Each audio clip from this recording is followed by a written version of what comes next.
نحمده ونصلي على رسوله الكريم اما بعد فاعوذ باللہ من الشیطان الرجیم بسم اللہ الرحمن الرحیم۔ آج کا مسئلہ ہے کہ عزل کرنا بیوی کی اجازت کے بغیر کیسا ہے۔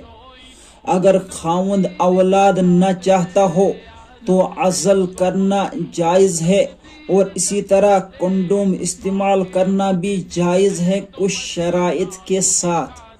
عزل وغیرہ کے لیے بیوی کی اجازت لینا بھی ضروری ہے، کیونکہ بیوی کو بھی اولاد لینے کا حق ہے۔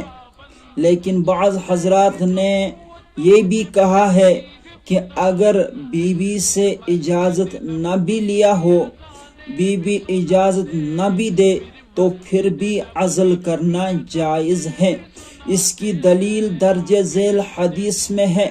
حضرت جابر بن عبداللہ رضی اللہ عنہ بیان کرتے ہیں کہ ہم رسول کریم صلی اللہ علیہ وسلم کے دور میں عزل کیا کرتے تھے، چنانچہ رسول کریم صلی اللہ علیہ وسلم کو اس کی خبر پہنچی تو آپ نے ہمیں اس سے منع نہیں فرمایا۔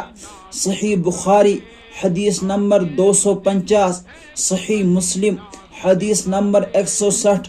لیکن یہ جائز ہونے کے ساتھ ساتھ بہت شدید قسم کا مکروہ عمل ہے، کیونکہ صحیح مسلم میں حدیث مروی ہے کہ نبی کریم صلی اللہ علیہ وسلم سے عزل کرنے کے بارے میں دریافت کیا گیا تو آپ نے فرمایا یہ تو خفیہ طور پر بچے کو زندہ درگور کرنا ہے۔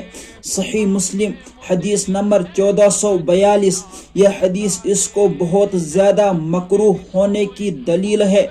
امام نودی رحمۃ اللہ علیہ کہتے ہیں کہ عزل یہ ہے کہ جب بیوی سے جماع کیا جائے اور جب انزال قریب ہو تو عضو تناسل باہر کھینچ کر انزال شرمگاہ سے باہر کیا جائے۔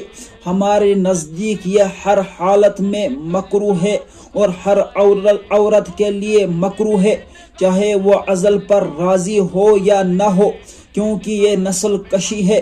اس لیے حدیث میں اسے خفیہ طور پر بچہ زندہ درگور کرنا کہا گیا ہے، کیونکہ اس طرح بچہ پیدا ہونے کی راہ بند کر دی جاتی ہے، بالکل اسی طرح جس طرح بچے کو زندہ درگور کر کے قتل کیا جاتا ہے۔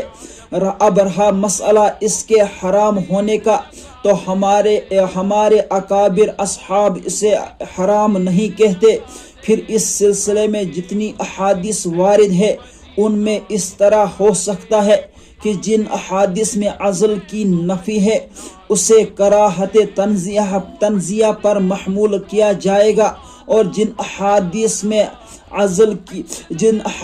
میں اجازت دی گئی ہے انہیں اس پر محمول کیا جائے گا کہ ایسا کرنا حرام نہیں ہے۔ مرقات المصابیح کتاب النکاح و باب المباشرہ الفصل الاول امدادیہ ملتان جلد نمبر 6 صفحہ نمبر 238۔ لیکن اس کا معنی یہ نہیں ہے کہ یہاں کراہت کی نفی یہاں کراہت کی نفی کی جا رہی ہے۔ یہاں کراہت کی نفی نہیں کی جا رہی ہے، بلکہ اس کی حرمت کی نفی کی جا رہی ہے۔ لہذا مسلمان شخص کو ایسا اسی صورت میں کرنا چاہیے جب اس کی اشد ضرورت ہو۔ مثلا اگر بیوی مریض ہو اور حمل برداشت نہ کر سکتی ہو، یا پھر تسلسل کے ساتھ حمل اسے نقصان دیتا ہو اور اس میں کچھ وقفہ درکار ہو تو پھر جائز ہے۔ باقی رہا مسئلہ آپریشن کر کے بچہ دانی نکلوانا یا نس بندی کروانا یا کوئی ایسا طریقہ اپنانا جس سے بچہ پیدا کرنے کی صلاحیت بالکل ختم ہو جائے، تو ایسا عمل شرعاً بالکل ناجائز اور حرام ہے۔ وآخر دعوانا ان